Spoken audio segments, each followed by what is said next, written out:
That's right, we've got an engine, and it's time I show you guys what it is and why I picked it. But before that, we've got to tear this thing down, because this definitely isn't going to cut it.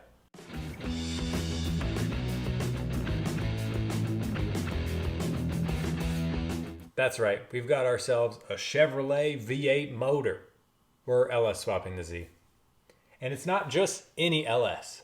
It's a truck motor, which means we don't need this, we don't need this, and we don't need any of this. Okay, let's get this thing on the stand, because underneath all that truck stuff is not an average truck motor. So let me tell you what this is and why I got it. So, what is this thing and what makes it different than any other truck LS out there? Well, this is an L76. And what that means is it's a Gen 4 aluminum block, 6-liter, basically a little newer LS2, which means it's got some of the Gen 4 technology. Some of that stuff we're going to delete, and some of that stuff we're going to use. And it's got the better flowing heads. These are the same style heads you get on an LS3. Now the question I'm sure you're asking is, why go 6-liter and not 6.2, right? Everybody's favorite motor is the LS3. The real reason for that is just cost. I really wanted an aluminum block LS because I wanted to save the weight. I want this car to be light, I want it to be nimble, I want it to be snappy. And the weight difference isn't huge, but it's enough that it mattered to me. And I thought this was a really cool middle ground in terms of cost, because as soon as you throw out the name LS3, the cost goes through the roof. And yes, I know there are some truck motors that are 6.2-liter aluminum blocks. They're kind of hard to find, and honestly, they are just as expensive. And I wanted something that wasn't super hard to find, would be easy to replace if I needed to, but still aluminum block, still Gen 4, and still had all the potential in the world. And I think we've got that here. But before we go any further tearing this thing down, because I am dying to see the condition of the inside, I was told it was a pretty low mileage motor, came out of a running truck, but then it sat in a guy's shop for a while, and it does spin over and feels fine, but we won't really know until we pull the heads off and actually get inside it. But I don't want to do that until we clean this thing up, because I am not putting a dirty old truck motor in my soon-to-be fresh Z. So let's get it outside, let's give it a quick cleaning, and then let's finally tear this thing apart.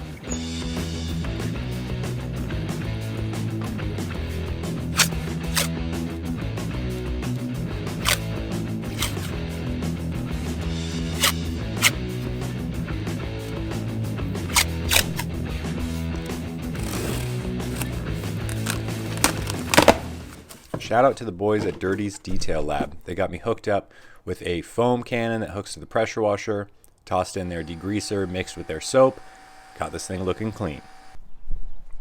What's up? I'm taking this thing apart and there are radish droppings in the valley.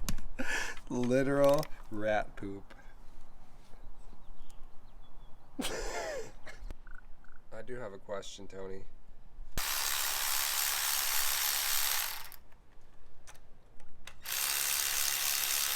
All right, the valve covers are off. What do you think so far?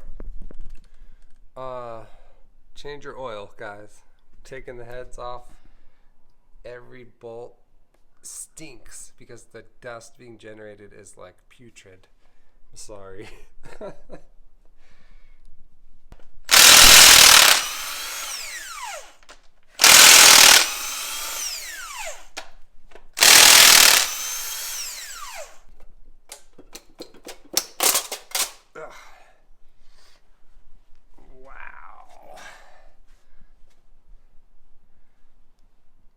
Something kind of just be like glued on like that before. That's a new one for me.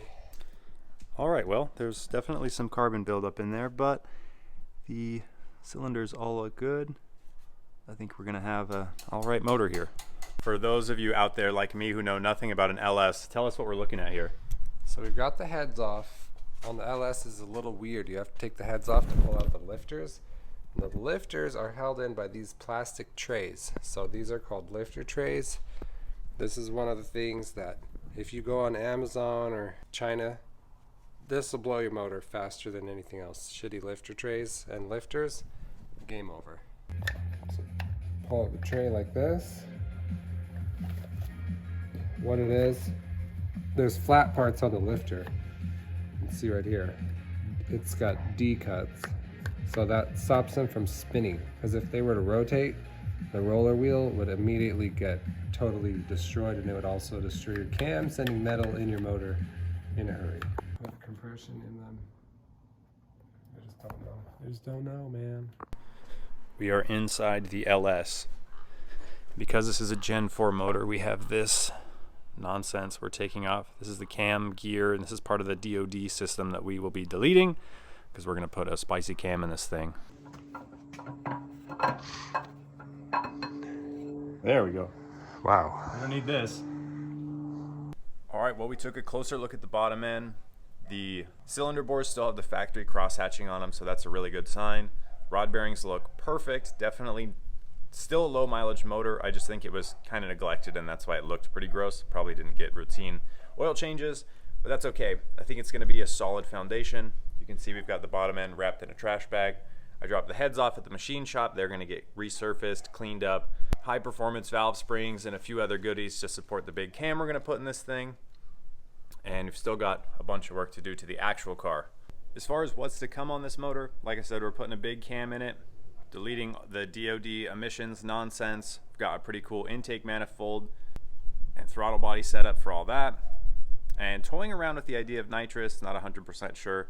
Definitely some cool stuff to come. That's all going to be in a later video. I will show you guys exactly what parts we're going to use, why I picked them, what I'm hoping they're going to do. And with everything combined, we should end up with a pretty reliable, pretty capable motor.